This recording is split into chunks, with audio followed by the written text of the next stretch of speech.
Some of the most common mental health challenges faced by young adults in higher institutions of learning include stress, anxiety and depressive disorders, eating disorders, risk-taking behavior such as suicide or self-harm. Research actually shows that average age of drug abuse is 14 years. We don't know that our adult life is shaped by how we navigate our teenage stage. Most of the challenges are absorbed by parents. Please note that our wellness is rooted in the fewer issues that you have to manage. Let's talk about the conversations that young people should be having with, whether it's their peers, community, parents. I'm not okay, thanks for asking. That in itself can open a door for honest conversation. 73% of the people who say are okay are actually not okay. Before we get into our conversation, we have some good news. We have Reality Check Live coming up on the 21st of February. Now, we had earlier advertised that for the 6th of December this year. However, because of competing activity and programs, December is such a busy month, we've decided to move it to the new year, 2026. So please mark that date in your calendars, 21st February. We want to try and take our community offline and meet you in person and have more in-depth conversations while we are looking at each other, you know. So please take note of that date, and the fee is 200,000 shillings for individuals, and if you're coming as a couple, 350,000 shillings. What does that get you, you ask?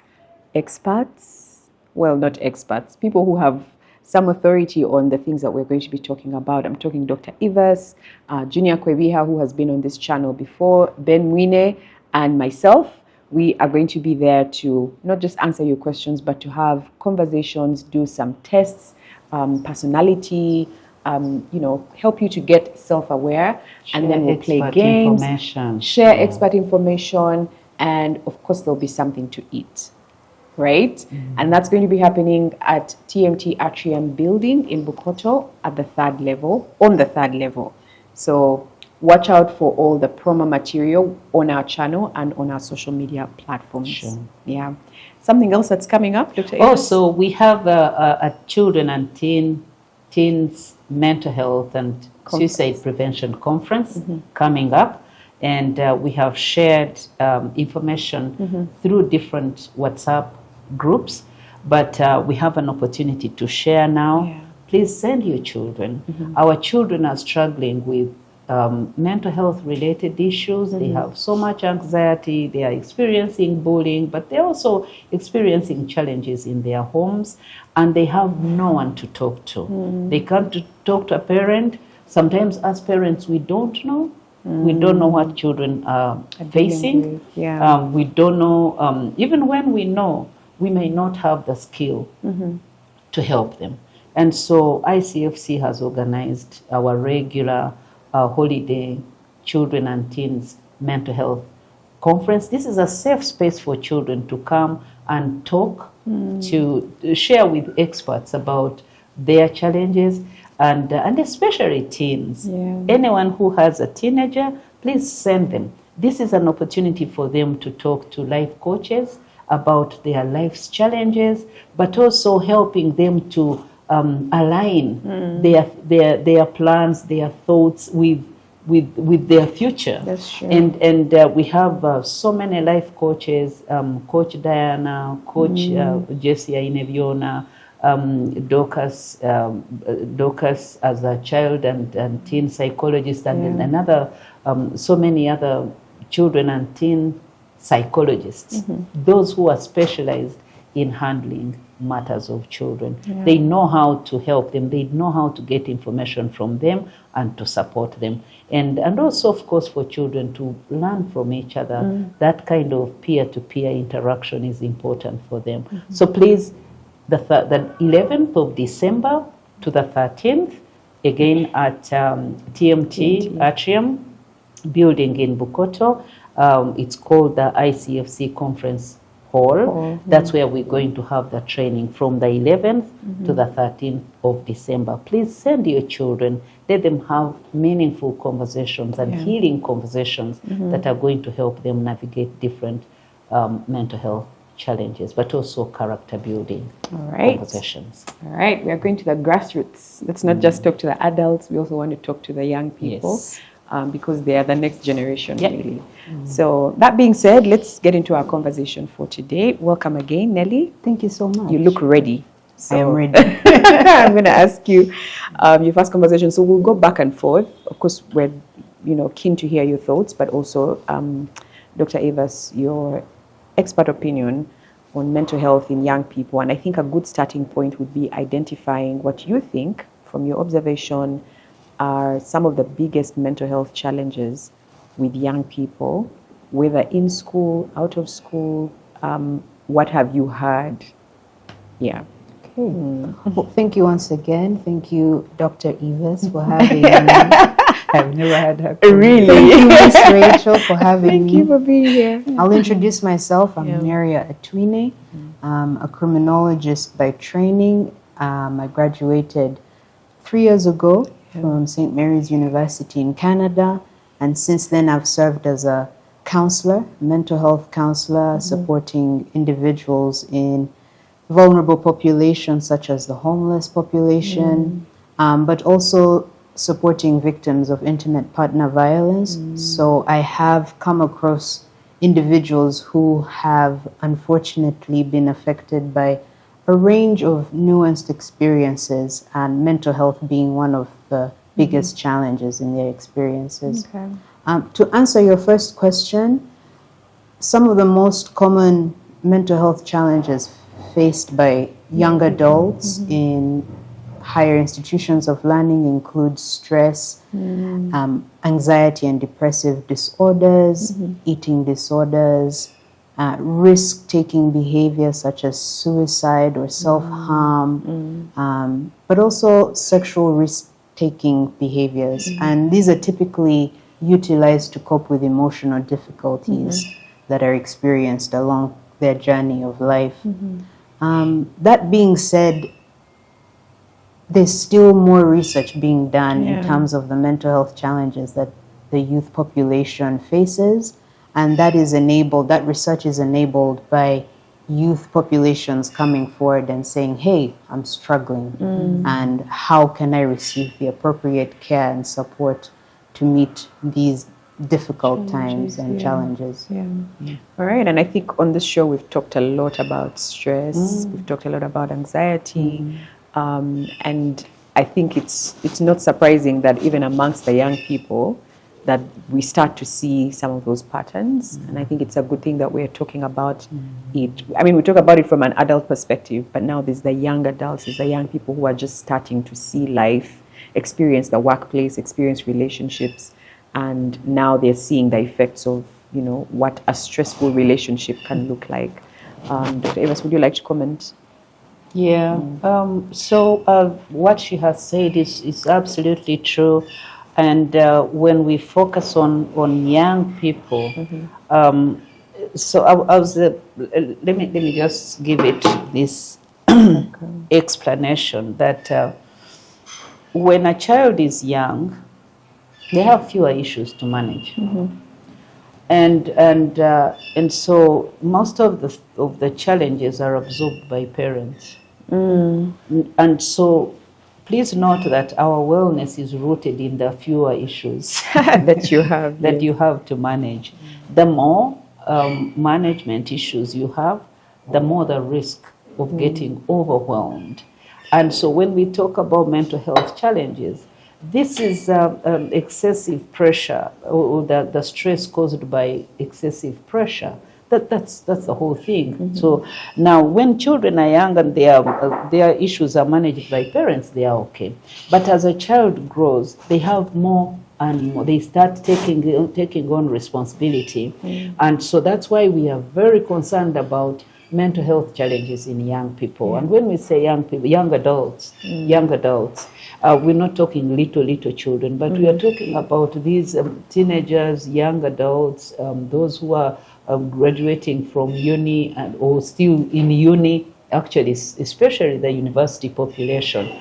That is mostly affected because now from teenage stage, they are now seeing how they are going to manage issues. They are no longer thinking about what mommy and daddy has told them, but what we call concrete thinking. Now they are thinking about, they are into abstract thinking. They begin to shape their own identity. They are looking at where the world, how they are going to invade the world. They are now beginning to worry about how the future is going to look like. But even at teenage stage, they start thinking about, oh, am I good enough? They are no longer this baby of mommy and daddy, but now they are, well, I have to be a person of my own now. Am I enough? That's where we start getting identity issues, and then of course the pressure to shape their future. They no longer like to be associated with the childhood identity. Now they say I'm not a child. But they are also not an adult. So the confusion that comes with that teenage stage and then continues into young adult stage. And definitely one of the things I want to make clear to listeners is that, and I found out that most people don't know this, we don't know that our adult life is shaped by how we navigate our teenage stage. Teenage stage, the 13 to 19, is very, very key, because that's where you're shaping identity. So how is your identity? How is your brand? How do you perceive your brand? Do you feel enough or you don't feel enough? That can continue into your adult life. But also at teenage stage, that's where now the hormonal surge, where now children begin to get high attraction to the opposite sex, and therefore the whole relational science begins. And some can start earlier, but this is really, really a crucial stage. And so now you know the issues that come with opposite sex relationships. That's a whole management platform that then children are not prepared for, but then they are driven by emotions and this whole science of attraction. But then when they get in, then that whole emotional investment comes with so much brokenness, because you have to manage it, but they don't have the skills. And unfortunately, they have no one to support them. Now they continue. And of course, now what is this doing? It's giving them so much pressure, so much stress. So research actually shows that drug abuse, onset of drug abuse, is age 14. Average age of drug abuse is 14 years. Wow. So that's that time there is a lot of pressure. And unfortunately, most of these don't get support. So when they don't get support, they struggle all through. By the time they become young adults, we're talking 19, 20, 21, or 18, there-ish, when they are, especially 19, when they are getting into university, then it becomes very chaotic. Now imagine a child has struggled for all these years and they can't continue without any support. So what do they experience? Then they experience excessive stress, excessive anxiety. Some of them get into psychotic conditions because they are not getting help. There's a lot of depression among young people, suicidal ideation, because they are hopeless and helpless, excessive helplessness. Now, you also, talking about relationships, what she mentioned, we also are seeing that especially most young adults in higher institutions of learning, the main cause of stress and anxiety and depression is actually relationships. Because now they are getting into these relationships. Some of them haven't had a good experience from home. They have watched their parents fight. They are angry, then they get into relationships. They have no one to support them, and they have no skill. They know they are in love, and so they actually, I was reading in one of the articles, most of the suicide cases in higher institutions of learning are related to relationships. They are rooted in opposite sex relationships. And so they are navigating so much. And unfortunately, most of them do not have a place where to get skills for relationship management. And so they keep moving from one relationship to another, like all relationship breakups, they say I moved on, but then they move with pain, then they do trauma attachment, then they move. So there's a lot of trauma, a lot of depression, a lot of anxiety. Let's talk a bit about support. You mentioned that as a young adult, I am kind of coming out of under the authority, not authority, the hand, the cover of my parents. And so maybe my parent is not the first person I would talk to about relationship stress or anxiety. But also I'm trying to forge my way forward and be a man or be seen to be a woman who is handling her business, you know? Where are young people going for support? And maybe where should they be going to get support? Yeah. Do you want to start? Sure. Doing my research, I noticed that, for example, I was very pleased to see that Uganda has a mental health hotline under Mental Health Uganda. In addition, peers, family, friends, chosen family, so to speak, are typically a source of support. That's why maintaining or nurturing supportive connections within community, within your household is essential for extra mental health support.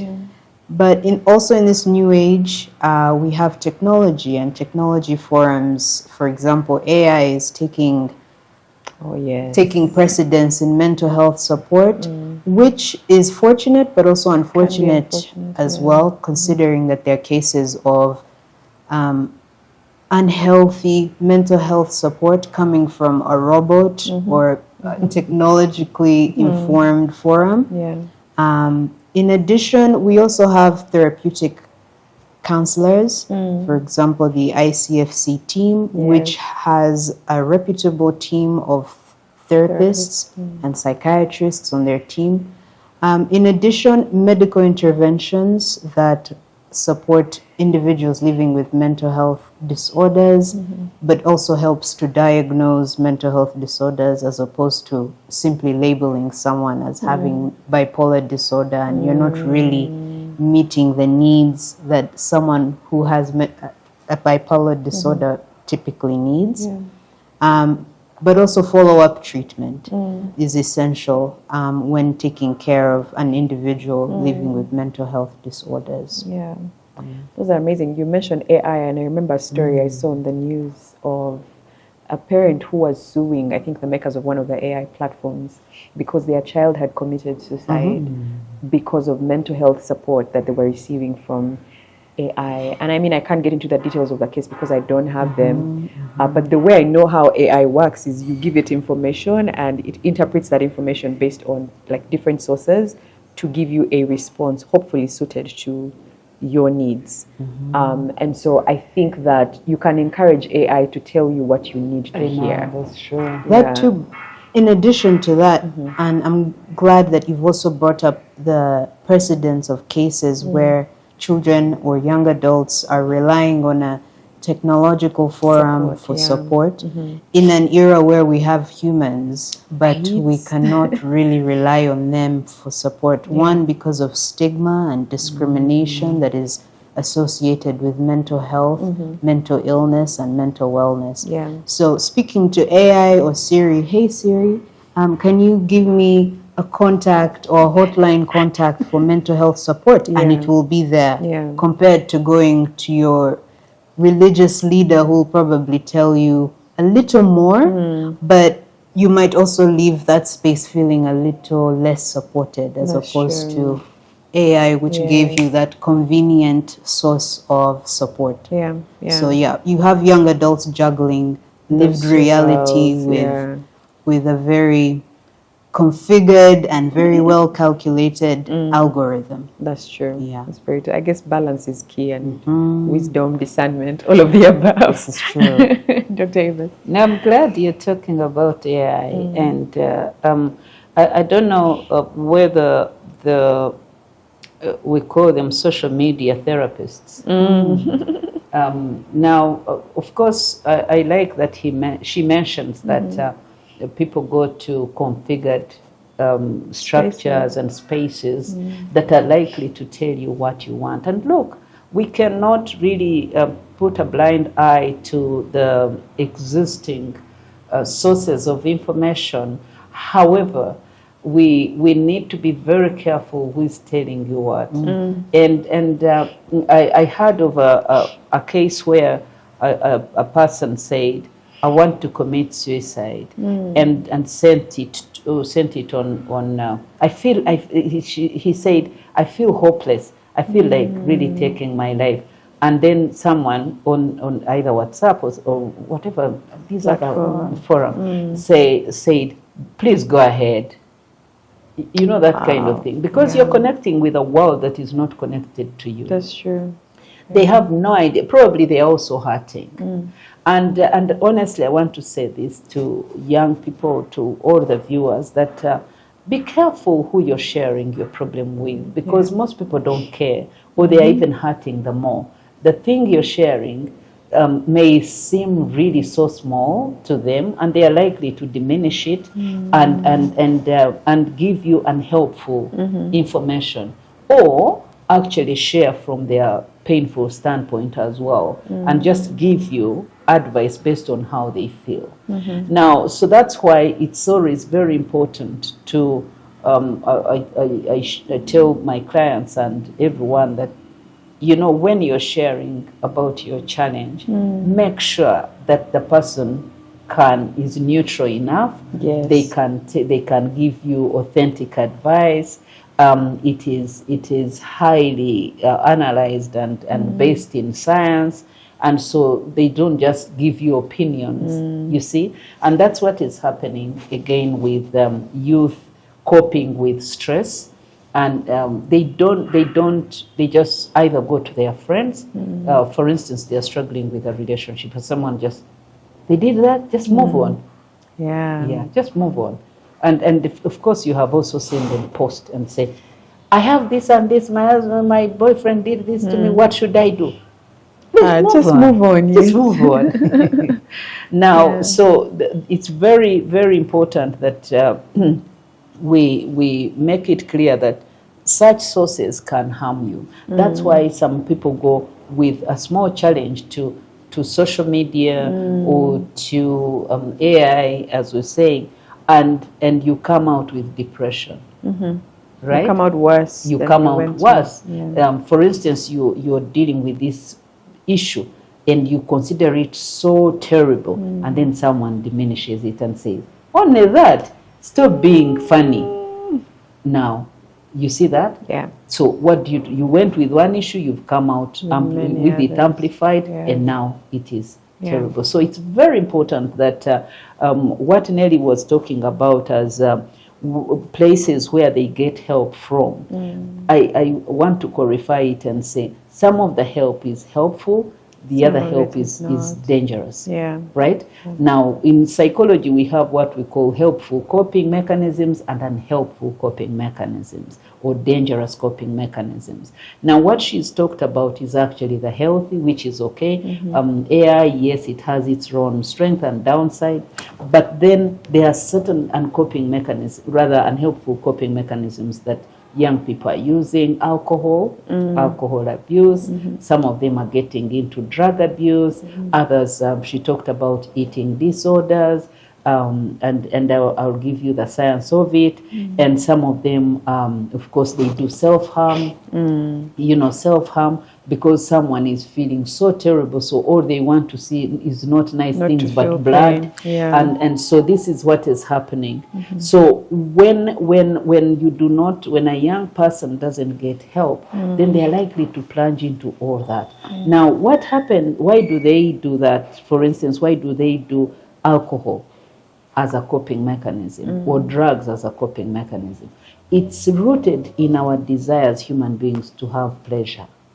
Now, what happens is that when you expose it to excessive or extended periods of stress, then you're going to lose pleasure. Your body is going to lose pleasure. And you can't have happiness, you can't have happiness or pleasure and depression at the same time. So if you have depression, it's going to replace happiness and pleasure.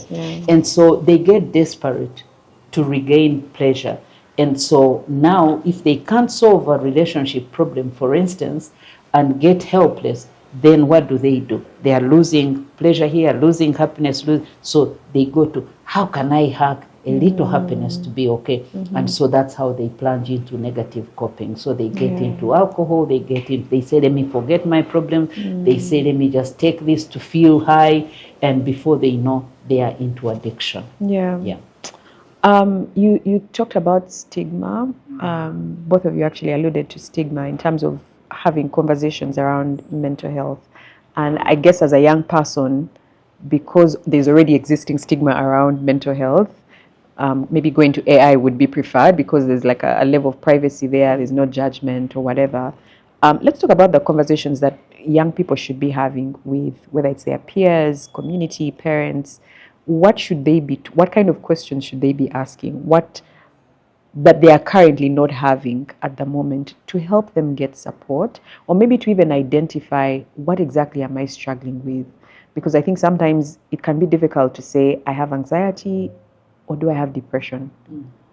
Or am I stressed? You know, and I guess just put language to what they are dealing with. So what kind of conversations do you feel like young people should be having with the healthier, platform spaces?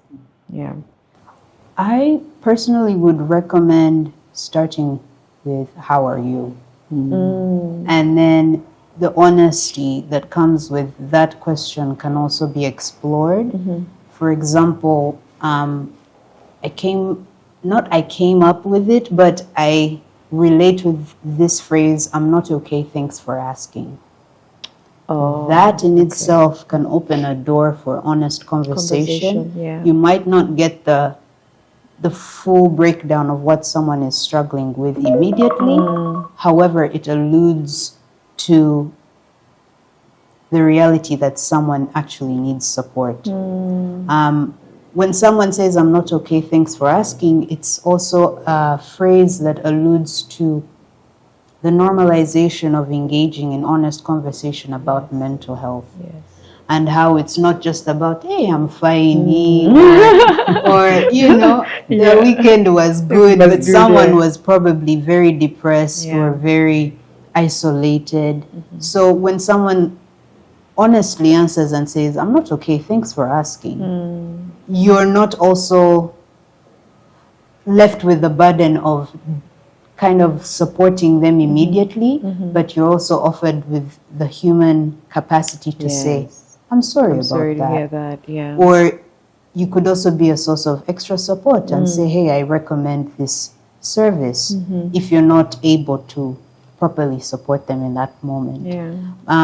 In addition to that, engaging in mental health literature is essential. So for example, discerning or learning about the differences in mental health disorders and how they vary. For example, psychosis varies from different behavioral disorders such as depression, where someone might say, I've been listening to my thoughts and they're not healthy, compared to a schizophrenic hallucination. Are you able to discern the difference?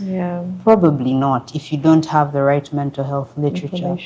Hence why I designed a mental health proposal called the Hug Your Homie training project, which is geared to training each one of us within our households, within our school communities, professional communities, with the ability to support one another. It's a training project that includes comprehensive information on the mental health disorders that exist and are faced by a majority of young adults, but also older adults, because none of us are exempt from any of these challenges. So to summarize that answer, I would say having an honest conversation, one with yourself, and acknowledging that you're struggling in certain areas is essential. But secondly, seeking the support through information as opposed to relying on media platforms to inform what you're going through. I think it's a level of care that one owes themselves before they extend that need for support to someone else, because it's essential to know what you're going through when you go to seek support as well. That's so true. That's so true. And I like the normalizing saying, I'm not okay. And saying I'm not okay doesn't mean you have to pour out your guts to this person. It's acknowledgement. It's a form of acknowledgement. And I think that we owe it to ourselves. I wish that we could care for ourselves the same way we care for other people and other things. And that's not the selfish kind of care for yourself where it's all about you and your needs, your desires, but it's a more internal approach. Let me look within. Am I really okay? Are you listening to your thoughts, the meditations of your heart? Are they healthy? Are they gearing you towards joy? Or are they taking you further away from joy? From joy. Yeah. No, I just wanted to pick on some of the excellent thoughts she's shared. For instance, putting language to what you're feeling. I think the biggest problem we are having amongst even adults, but more young people, and of course young people, for them they're exposed to lots of information and they don't know what they are picking. Most of them are self-analyzing or assessing, diagnosing, and they have all this mental health language which they abuse or misuse. And so you'll hear someone say, "Oh, I'm schizophrenic." But really, just had... No, you can't be schizophrenic in one day. Bipolar is the biggest thing. Recently, I was talking to little children, 11-year-olds, and then I said, "How is school?" Then they were describing their teachers. They told me, "Oh, I took them out to swim." And then they are talking to me, they are telling me, "Oh, school is good, na na na na." Then one of them said, I said, "How are your teachers?" They say, "Oh, on the whole, they are really great, but there is this guy. That guy is bipolar." And I said, "Really?" I said, "They are." I looked at this little girl as diagnosing a teacher as being bipolar. So the point I'm making here is that most people are just picking some things and they are saying, "Oh, this is bipolar. Oh, this is a narcissism. Oh, this is this. This is that." And so they, of course, when you misuse information, because sometimes it can be worse than having no information at all. And so that is really, really affecting children. But I was also talking about the language. Can you describe how you're feeling? When she mentioned, when she started this project, which I really, I love it, which is how I'm not okay, thank you for asking. It reminded me of the article I saw some time back with statistics showing that 73% of the people who say are okay are actually not okay. You see? But we feel compelled to say I'm okay because life has put us in a place where we have to put on this whole facade and show the world. We care more about how the world sees us than how we see ourselves. And this is happening to children a lot because most of the time they want to please the parents because now if my parent hears I'm depressed, and yet they've done everything. You see? So young people have been pushed in that place to be okay, even when they are not okay. And so they don't know how to put language to how they are feeling and worse still, how the world is seeing them. But on that note, I wanted to share with young people, I always share this, just simple things that are going to show you you're not okay. You see, you're not okay. But and you're entitled to not being okay. You see, normalizing not being okay is the starting point, as she said. Let young people know that it's okay not to be okay. It's okay for you to be in this beautiful household and you're still depressed. It is normal, absolutely normal. But then how are you going to know? Number one, when you lose pleasure, as we have mentioned, you feel what you have mentioned, you're just drifting away from joy. You're losing pleasure and consistently so. That is going to be a big sign. And pleasure manifests in sufficient sleep, appetite, and I mean, and all these, like regular happiness. Now, if you're losing this is a sign that you're not doing okay. You see, and so these are symptoms of stress, of excessive stress, and so they cannot. If you're constantly worried, then most likely you have crossed borders and you're in a zone we call anxiety disorder. You see, constantly. It's okay to worry from time to time, but you can't be constantly worried. So that is, now, if you're losing strength, you feel you're losing energy, loss of energy.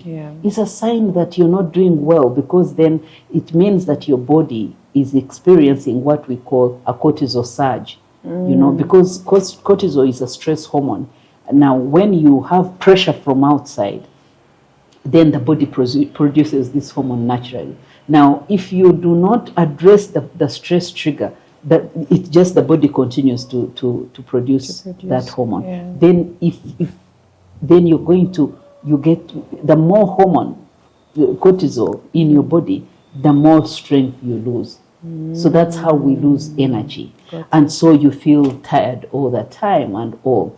That is a sign that you're super stressed. If you cannot concentrate, you go to class, you're there present, but mentally you're not there. You're processing so many thoughts, and so you're looking at an instructor, a teacher, or a professor, but actually you're not seeing them. That's a sign that you're super stressed. Now, most children, most young people, they don't know how to put language to that. They say, my day is not going well, but it can be 1 day, 2 days, a week, and a week, and that's not healthy. Definitely loss of interest. Loss of interest in daily activities and in connections. I'll come to that. But there are certain things, we all have what we call life-giving activities. Now, each person has. Mine is plants. Mine is plants. Mine is connecting with people, and then a range of other things. We all have what we call life-giving activities. Now, if all of a sudden you lose interest in everything, maybe soccer, maybe what, that's a sign that you're not doing well. You're not doing well. Withdrawal, isolation. Withdrawal and isolation.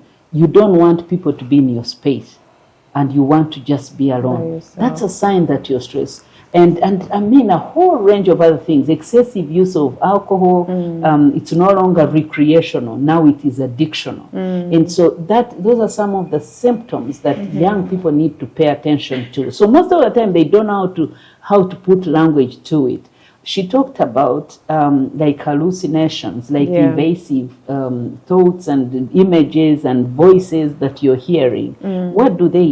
Then they will run to someone and say, demons. Oh dear. And by the way, that has become such a very big problem. So then they say demons. Now, demons are just, and then this morning I was talking to someone who says, spiritual things. Now that my issues have turned spiritual, I said everything is spiritual. And I and this is a very spiritual person, so to say, an adult, but he's been dealing with things. He has so much pressure, and now he's getting hallucinated. But then he doesn't know how this looks like. So he goes like, now I hear voices, now it has turned spiritual. And this is coming from fear. So I told him that everything is spiritual. Everything in life is spiritual. Our lives are spiritual. And I reminded him of the scripture in the New Testament that talks about fear being a spirit that doesn't come from God. God doesn't give us a spirit of fear, but a spirit of what? Power, love, and a sound mind. Now you have lost a sound mind. Now you've gone to fear. Fear is a spiritual issue. Now I said this in connection with how then young people see this and they say, now spiritual. Demons. Then the demons, and then they run to a pastor. If the pastor is not well grounded, they make it worse. They say witchcraft, because we have an inclination towards witchcraft and some superpower that can solve our problems immediately. And so that's what happens, because they have no language to things. They lack understanding of the origin of what they are dealing with and how they can solve problems, so they get quickly disoriented. Yeah. You know, one of the ways that, and maybe the reason that we're having this conversation, is when young people are experiencing stress or mental health challenges, it will manifest in how they behave. I guess even adults, but for young people, it will usually come off as, rebellion or isolation, like you have said. So a person isolates themselves, and so the parents are a bit confused, and sometimes it's interpreted as disrespect, it's stubborn, insubordination, that kind of thing. And this show is really to try and help parents understand why their children behave the way they do, and which is something that comes also from your criminology background. So let's talk a bit about that background. How has it helped you understand mental health in young people, especially when it comes to behavior, conflict, or risk-taking? I like that question, because for the longest time I didn't think that there was a correlation until I was in school.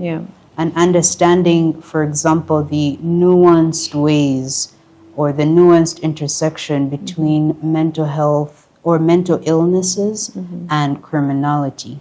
For example, how in Uganda, majority of victims or perpetrators of criminal behavior have extended incarceration periods compared to the general population. This probably reflects the lack of supportive resources and services that are made available to support individuals living with mental health disorders. In addition, individuals living with mental health disorders have a high risk of engaging in criminal behavior because of the difficulties associated with their illnesses.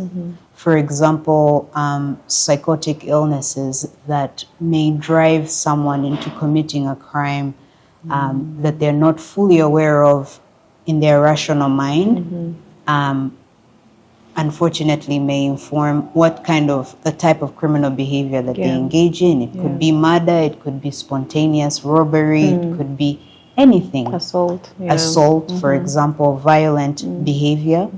Unfortunately, there's also the lack of understanding of how mental illness ties into criminal behavior. So the assumption that any criminal has a mental illness, hence why they're committing criminal behavior. But that's not necessarily true.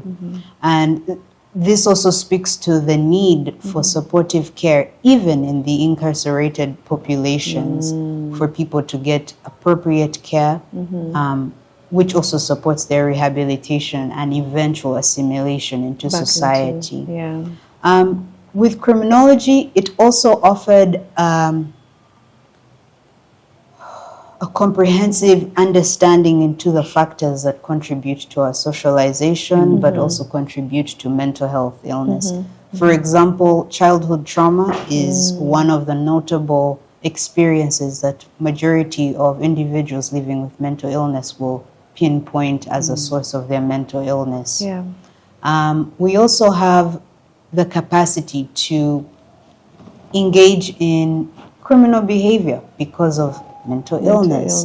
For example, mental illnesses that make participating in daily life very difficult. And hence the lack of empathy that's extended to such individuals, as opposed to, the labels that are easily afforded to them.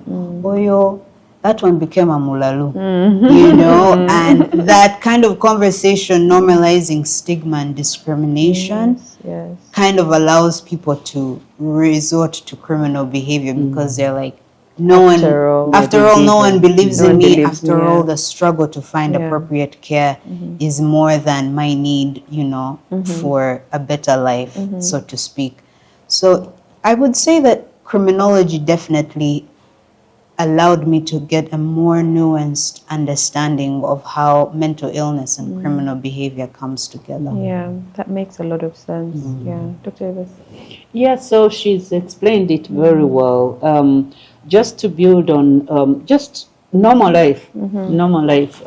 Even because when we even say high-level mental disorders, it feels like there's a certain group, and because these are our home family members, and even at home. And she's perfectly talked about the childhood traumas. There's so much that children go through, and once they don't get support, then they don't resolve the issues that they have experienced. That's true. Some of the children are in their growing up, there's so much that is extended to them, and much of it is not helpful. Yeah. Some of them have suffered abuse in families. There's a lot of lots of abused children in families, abused by whoever, house helps and all, and abused by their relatives. In my counseling work, I've met adults that have suffered such, and the parents have never known. You see, the parents have never known, and this is normal. It happens. And so just imagine that child. What happens is that, again, psychology, they lose pleasure, they get desperate, they feel rejected. Now, those feelings of rejection can actually end someone in criminal behavior. Yeah. Because they are not motivated to be a better person. No, they are bitter. They are not better. And so they just keep going. And so that's the whole science of criminal behavior, because for instance, a child that has been neglected. Yes. Yeah, we are seeing this. A child who gets neglected by their parents, they are looking for their parents' presence, and they can't get it. The bodies are going to produce, they're going to have a cortisol surge, and much of the criminal behavior in young children and young adults is actually linked to parental neglect.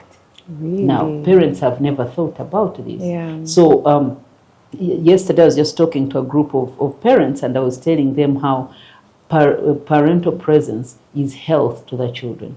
It is love, but also life generates health. Yeah. And so a child just feels calm, they feel protected, they feel loved, they feel that. So what happens? When they grow up feeling neglected, they're just going to have that whole anxiety. And so you've seen like young children, when their mother is leaving, they are crying. Now, most of the time you say, take that child away, take that child away. Or you escape from Then them. you escape.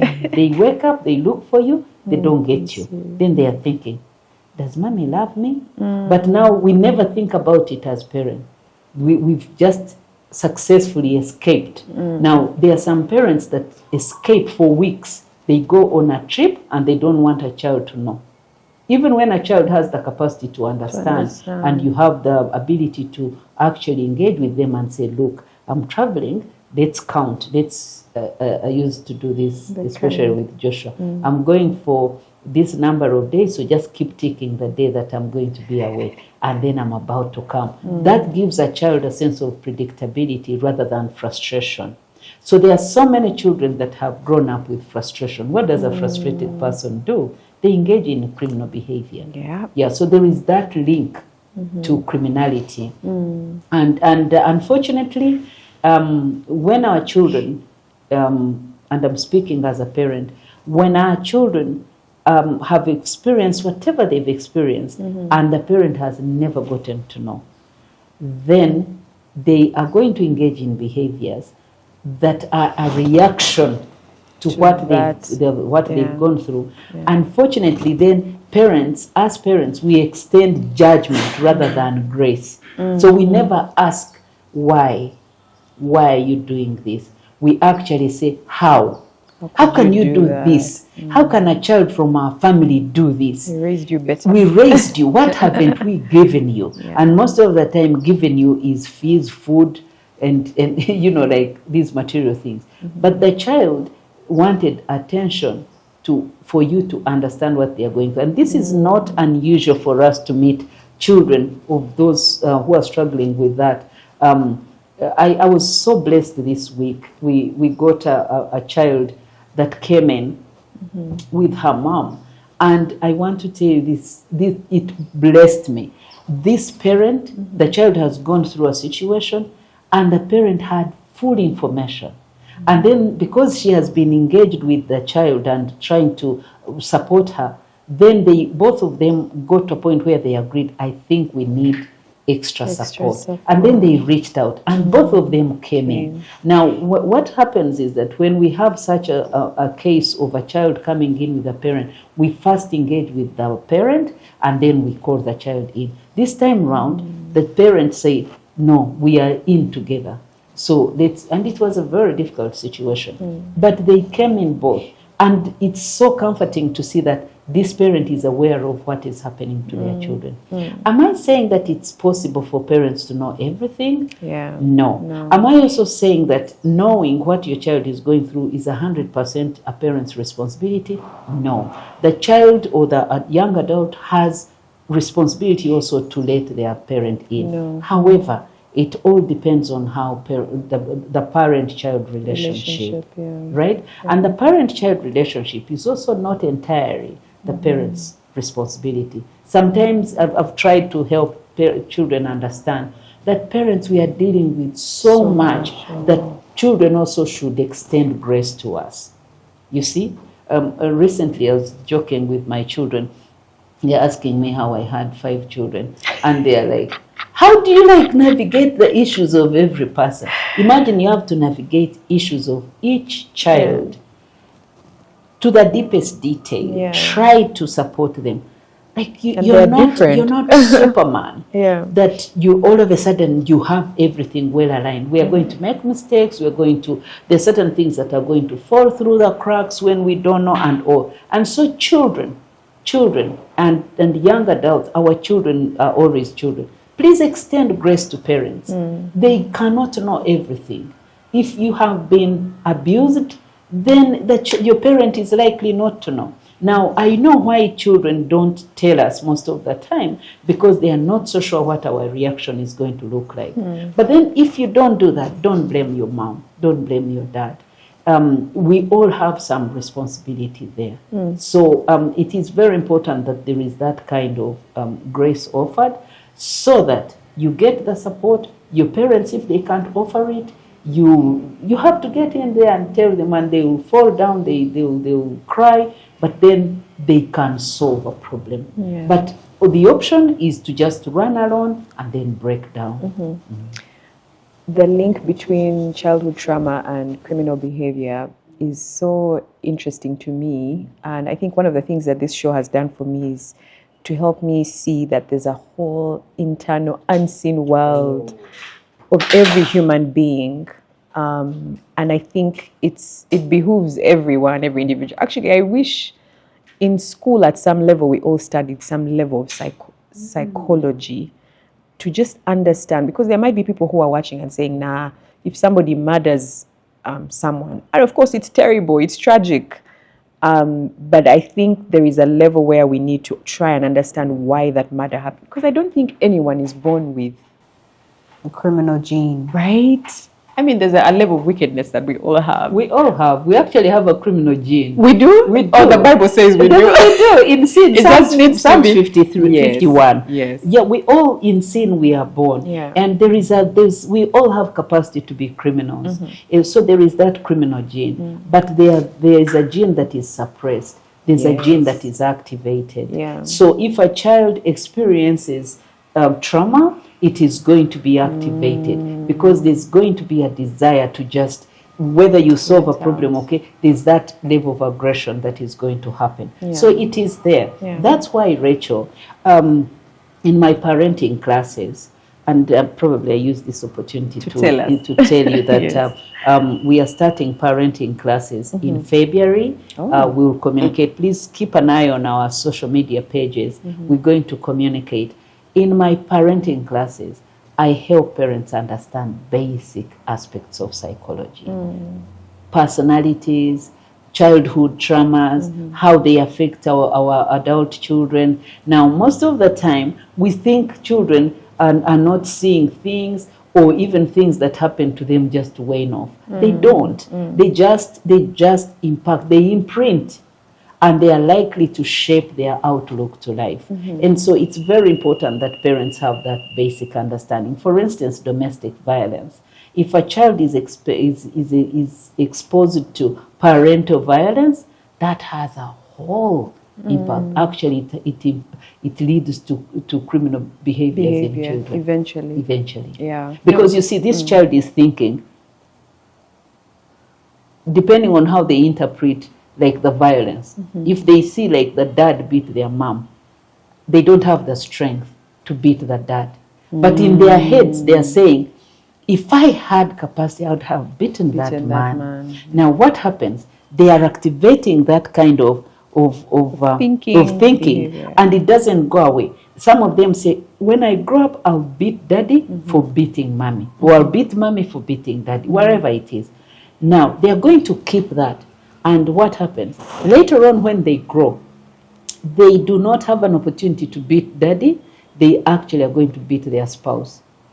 Because they have that mental engagement that they are going to revenge. And so that's why you find that most of the people, adults who engage in like partner violence, intimate partner violence, they have a history of domestic violence. So it never goes away. It is that trauma that imprints on children's brains and doesn't just go away. Or some people will grow up, join the army, make sure they have access to a gun. Have you had? We posted someone who told us that story. He said that he wanted to join the army to get a gun to kill the dad. That's it. Yeah. You see? Now what happens if they join? They probably will get it. Yeah. Or they can buy it. Have you followed stories about gun violence in other countries? Just check the history. These children have been exposed to violence at home, or they are angry, or for whatever reason. So there is a whole link that as parents never think about. Yeah, I really think every child, every human being should study psychology. Or 100%. Even if it's for a couple of months, it doesn't have to be your major, but just to understand how the human brain works. It will make us better husbands and wives. It will make us better parents. It will make us better employees. Better humans. Better humans. Let's start there. I've had some leaders say, how can someone go to school to study psychology? How can we know? Really? Like really? Actually, this is something, because it's human behavior. Yes. And a study of human behavior is going to help with all relationships. That's so true. It's going to help with marriages. It's going to help with parenting. It's going to help children with sibling relationships. It helps in it helps in the workplace. Yes. That's why our workplace program, we have some of the trainings that are rooted in psychology, like magic leadership. We make sure that people understand, because humans behave on the basis of understanding or lack of it. That's so true. And I think just telling yourself to ask why as opposed to how could this person. We'll get to the how, but I think understanding the why is very important as well. Let's talk about the social media monster that is here to stay. It's not going anywhere. I mean, it's evolving to things like AI now. How or what role do social media, school culture, because that's also another thing, and home environments? We've labored on home environments, so maybe we can focus on social media and school culture. What role do those play in shaping how young people think about mental health? So that will definitely affect how they talk about it, whether they reflect on how they're feeling. How do those two shape how young people think about mental health? Good question. Well, media has had such a notable evolution over the years, but I feel like the portrayal of individuals living with mental illness has also affected our understanding of what mental illness looks like, or what the symptoms look like, so to speak. For example, media depictions of individuals living with schizophrenia or depression or other mental illnesses typically is viewed as inherently dangerous. So anyone with a mental illness is a mulalu, you must stay away from them. It's probably contagious. It's also... those are the depictions that have been... For example, I grew up watching Nigeria, which my mom... whenever she came into the room and she saw us watch Nigeria, it was like, what? But depictions of mental illness, especially in the African culture, is not glamorous. There is no added element of seeking care. It's mostly if you're sick, there's a traditional healer who's available to give you medicine, but there is no education, there is no actual or active care or treatment. So media has played a role in our understanding of mental illness, and unfortunately these harmful depictions reinforce stigma and discrimination. But in addition, on the positive light, media has also offered conversation about mental health and mental wellness and care.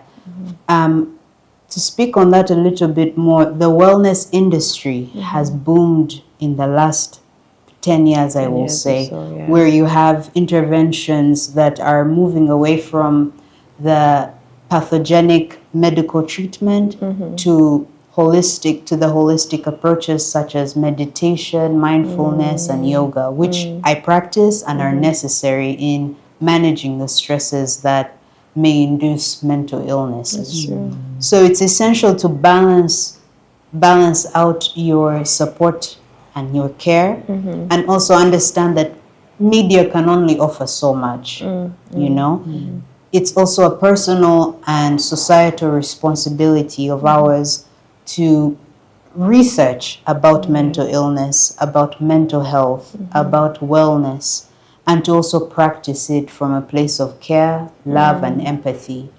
And because media has also affirmed the need for informed care.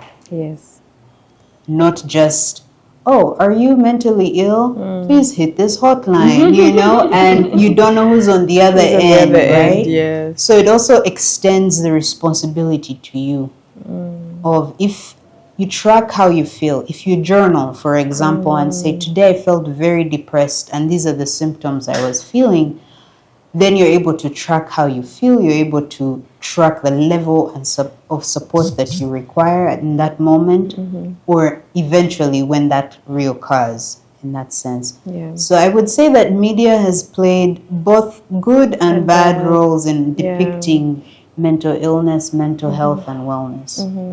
And I guess to your point, wisdom and discernment in knowing, okay, this is helpful to me and this is not, but also just arming yourself with information to know when someone is maybe just looking for clout or they're looking for 100%. Numbers. And I think goes back to what you said earlier on taking care of you, finding that information and knowledge, and then tracking how you feel. Track how you feel. Then you can articulate it to someone. 100%. You know? It's essential to know how you feel. It's essential to know, today I don't feel the greatest, but I'm showing up for myself. How do I do that? I do some extra research. How do I do that? I reach out to a friend I can trust to hear my feelings. If you can't afford mental health care, for example, through a therapy because you lack insurance, there is therapy, online platforms that offer supportive care that may offer a free consultation where you meet with a therapist and talk about your struggles, and they're able to probably recommend further support. So I would say that media is essential in our era. We can't avoid it.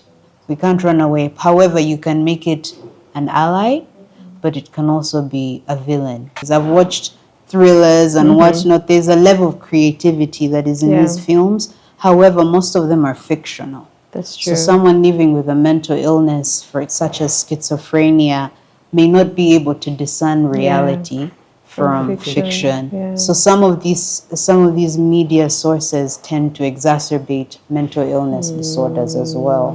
That's why it's essential to track how you feel, track what you're consuming, either in diet or media consumption, but also to normalize help-seeking behavior. That's true. Yeah. Even external stimuli, like who are the people who are around me today? That part. And how did they make me feel? I feel like my energy is...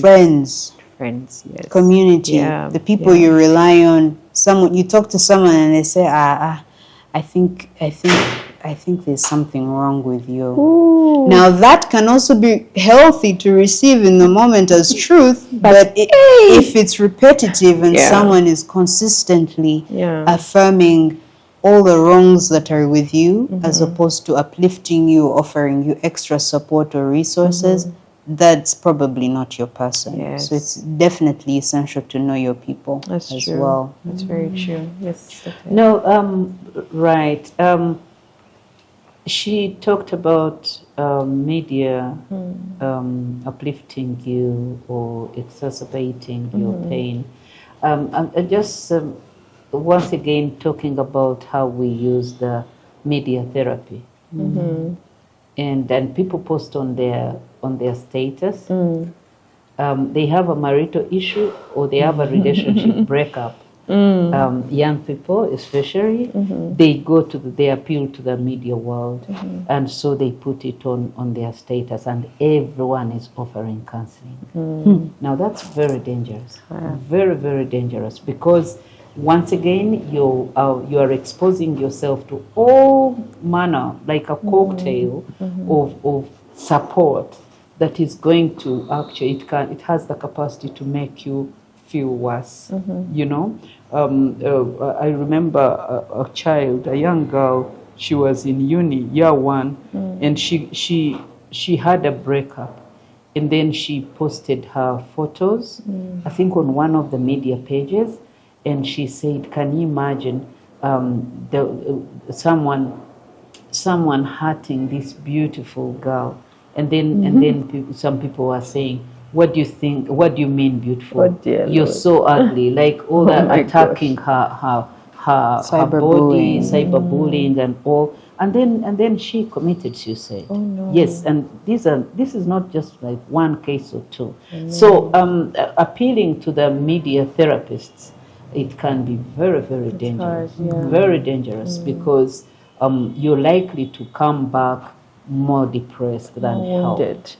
More wounded than helped. And I mean, she has articulated the effect of media, but I also wanted to bring out the whole low self-esteem and confidence that is zapped or exploited by the media world, and the pressure to measure up to certain standards. You know, this whole celebrity thing, it's actually becoming a problem, because it affects children's confidence, because it sets a standard that most young people think they cannot measure up to.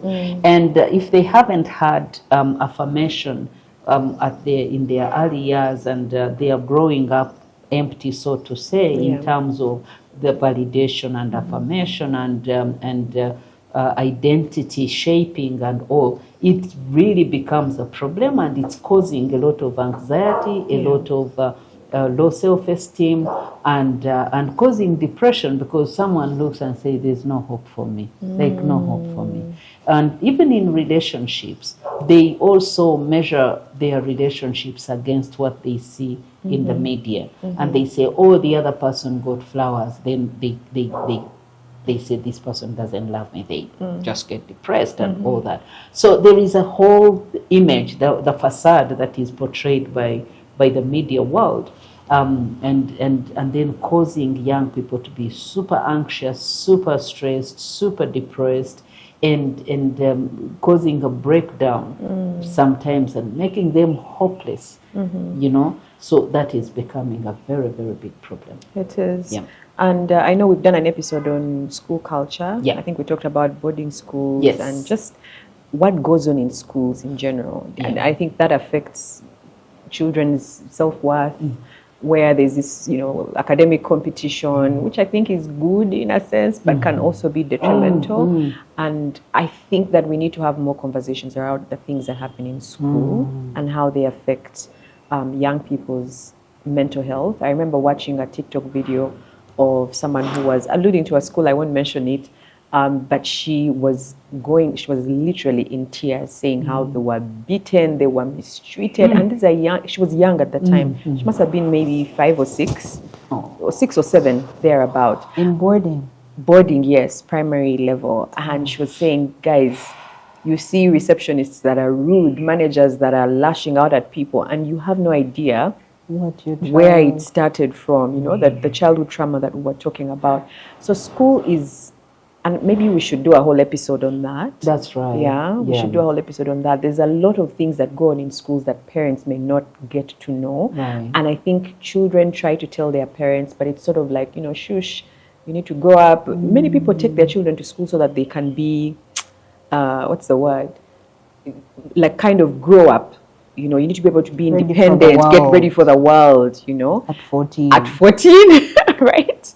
Or even at 7 or 6 years of age. So hard. Or they are told, you don't know what you want to do. Right. Now, what is very interesting, I just met one parent who was frustrated that their 15-year-old didn't have an idea what they want to do. 15. And I told her, I said, adults don't know. Adults, no. They retire without knowing what on earth they came to do. That's it.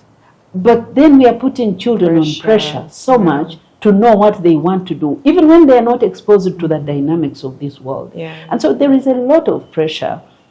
And honestly, I'm very glad Neria has joined us, joined our team, especially to handle issues around young people and children. I'm so pleased I've had to extract her from her work in Canada to come and help us.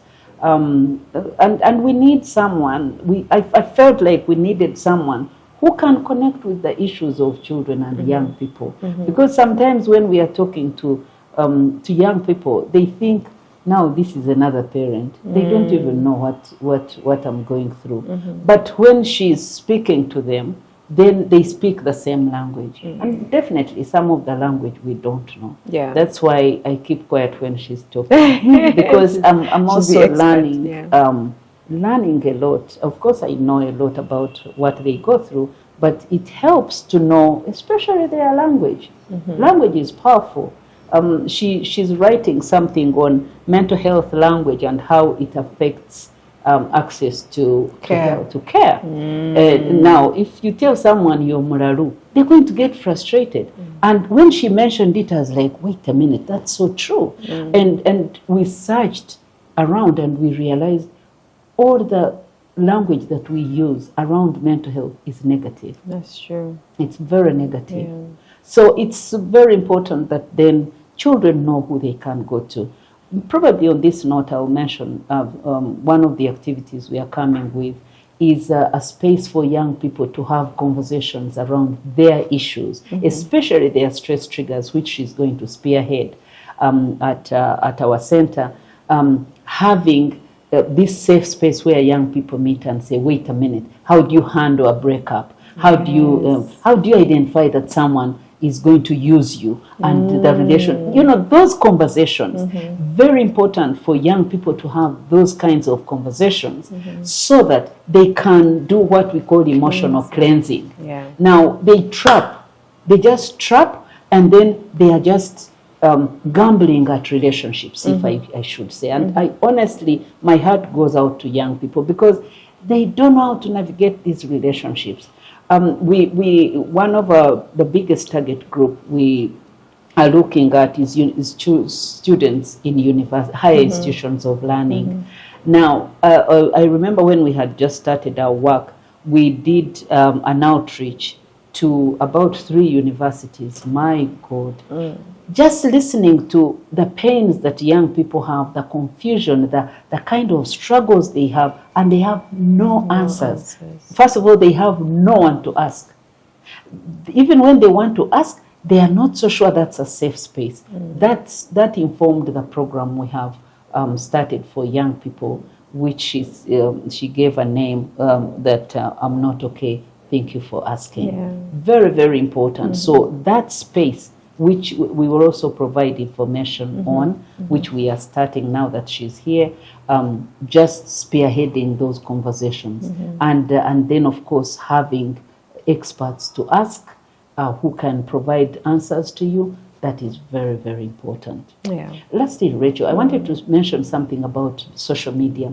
I think there is also projection of negativity and fear-mongering. That's Yes. easily accessible. That is easily Yes. accessible, Yes. because if you just click on a search engine and say mental health in Uganda, mental health in issues among young people in Uganda, you're going to get all this negativity, like this is what it is, and this whole projection of hopelessness and fear-mongering.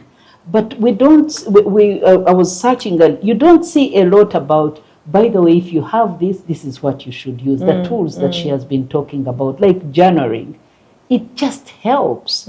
It just helps. Just putting your thoughts down and see, and then connect and see how, and challenge your thoughts. Why am I thinking this? Is it true that this is, so there isn't so much, media doesn't project that a lot. It only projects the negative. That's so true.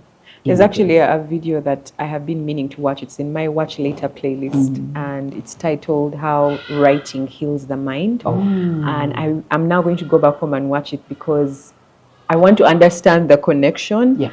And I mean, I don't journal often, but when I do, I feel like I have unburdened myself from what was running through my mind, what has been, brewing in my heart, to I have dumped it somewhere.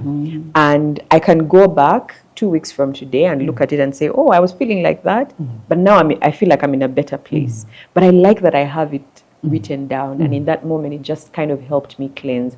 For the longest time, and this is still true for me, I used to think that I cleanse better through talking. Yeah.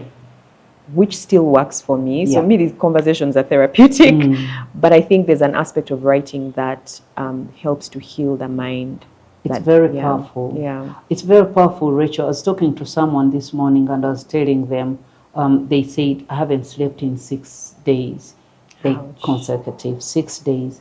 I haven't slept, and I've tried everything. I've taken like sleeping tabs and the pills, and they're not helping. They helped on day one, and then they didn't help.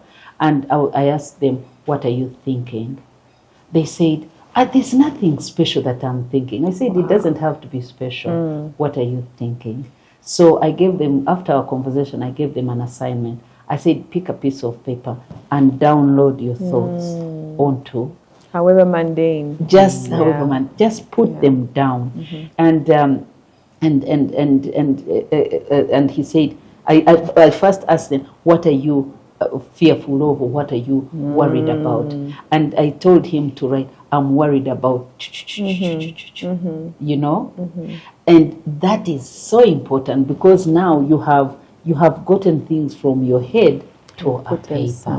That's a starting point. So you have caused relief in your mind. Yes. That is very, very important. So it's one of the outlets, healing outlets, in addition to talking, to narration.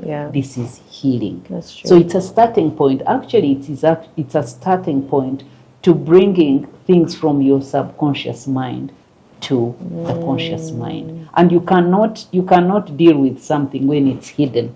That's true. No, you have to bring it to your reality and see it and understand and make connection with it. That's when you're going to heal it. Okay. Guys, we could go on and on. Like, I have thoughts running through my head, but I want us to bring this to a close.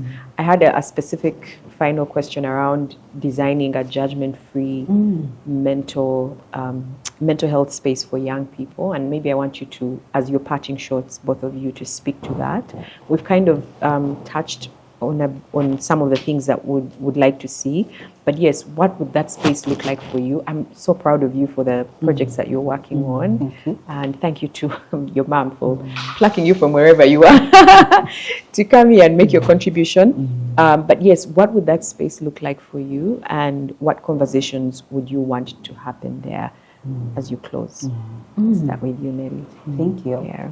I would say utilizing small spaces, however small, however big. Yeah. Spaces can also be in a cafe, Okay. meeting up to chat and catch up. That can be a space utilized fully and effectively to connect with one another. In an ideal world, I would love to create or to design an innovative and creative space that encourages utilizing creative resources within, for example, art or poetry. I'm an artistic person, so I relate with the world through the artistic lens. Communicating some of the human challenges that we go through. For example, recently where we are all in the face of war. In every direction that we're in, there is a case of war. Yeah. For example, the Palestine crisis at the moment, or the economic crisis in Uganda, and now the political warfare that's also going on. So we're all faced with challenges, but how can we communicate some of our struggles artistically and in a manner that invokes empathy? Yes. Starting from within and then sharing with around, because mental health care is a personal and societal responsibility. I would also create a space that encourages innovative policy making, whereby we are creating policies that reflect the current needs and wants of the average Ugandan, as opposed to leaving it to the mercy of the UN to communicate what our needs are. You know, I feel like as youthful voices, our voices need to be heard, but also need to reflect where we are in this current era of life, really. So the Hug Your Homie proposal that I created is geared to training each other in gaining mental health literature, but also mental health care and support. Knowing what is appropriate care as opposed to inappropriate care. And also knowing what resources are already available wherever we are, in our community, in our society, and at large. Yeah, that's awesome. She has mentioned it, but I just wanted to add, especially this initiative, this safe space for young people to have conversation that she's spearheading, that promoting conversation. Part of the resources that she's traveled here with are conversational materials.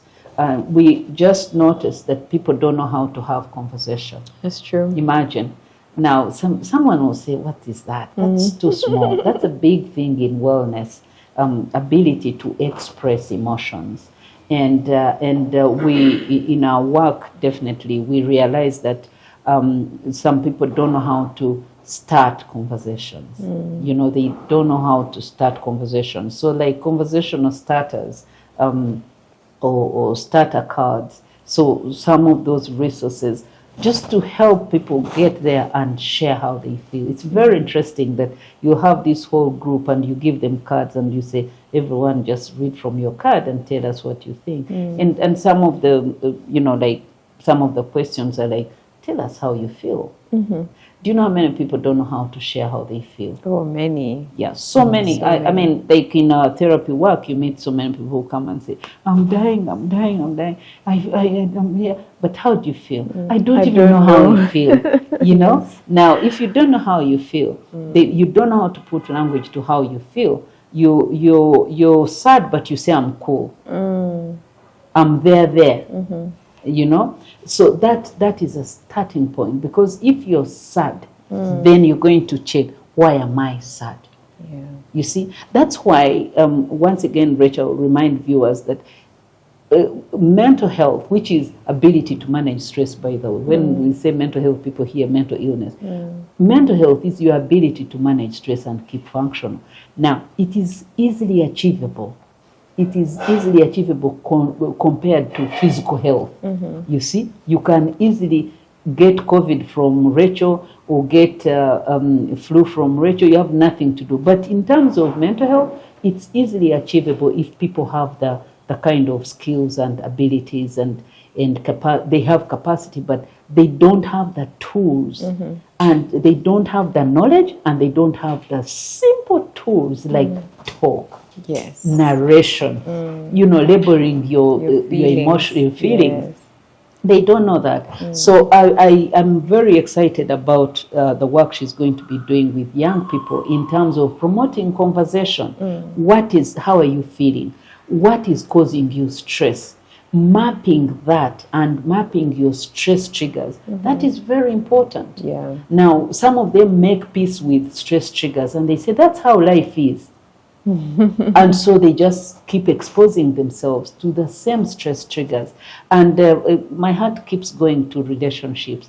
What is happening? How do you manage relationships? Some of them move from the same this relationship to another one, and they just move with the same behaviors. They have no ability to detect like narcissism, for instance, and say, I think this is unhealthy. They have no skills.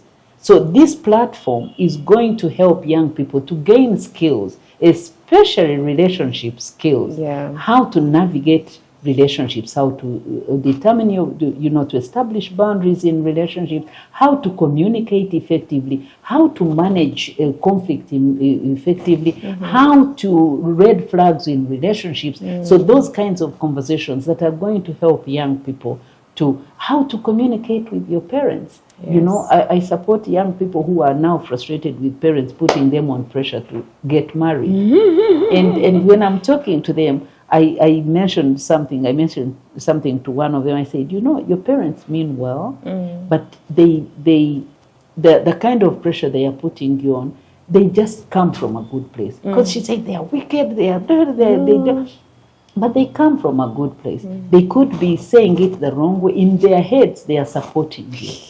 They are supposed to transition to the next stage. Yes. But now they are doing it in a way that puts you on pressure. So how do you recruit your parents in your space and say, actually, I know you mean well, but pray for me. Just be my prayer partner in this. Because I can't just run and grab someone. I need to be supported to get into relationships, navigate them, and are you available if I can share something with you? That kind of peaceful engagement. Now most children don't know how to do that.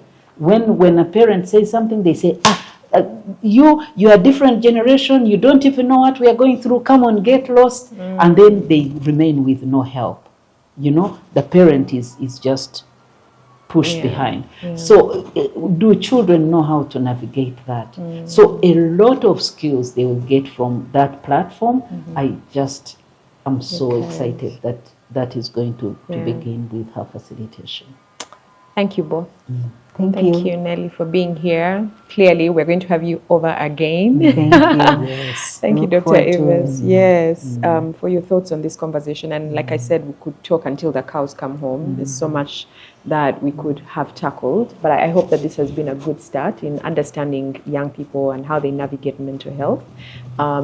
Just a couple of reminders, our Children and Teens Conference is coming up between the 11th to the 13th of December. Yes. Yeah, and TMT ICFC Conference Hall on 3rd floor, TMT building. TMT is in Bukoto, very easy to find, just after... It's after Kadik, the former Kadik Hospital. Yes, if you're coming from town. It's now Victoria. Oh, it's now Victoria Hospital. If you're coming from Ntinda, it's before. Yes.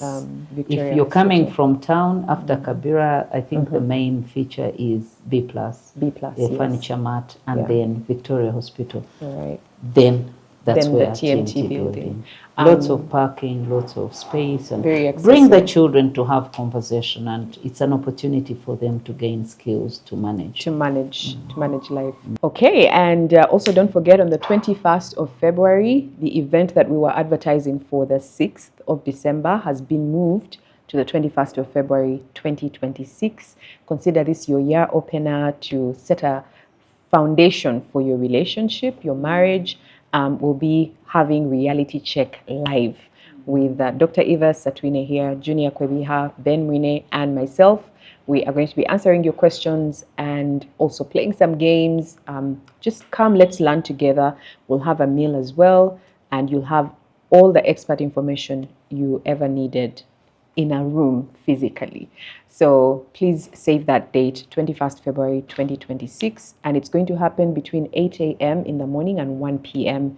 at the ICFC Conference Hall, TMT Building, 3rd level.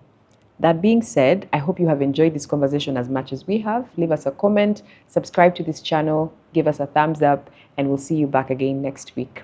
Bye-bye.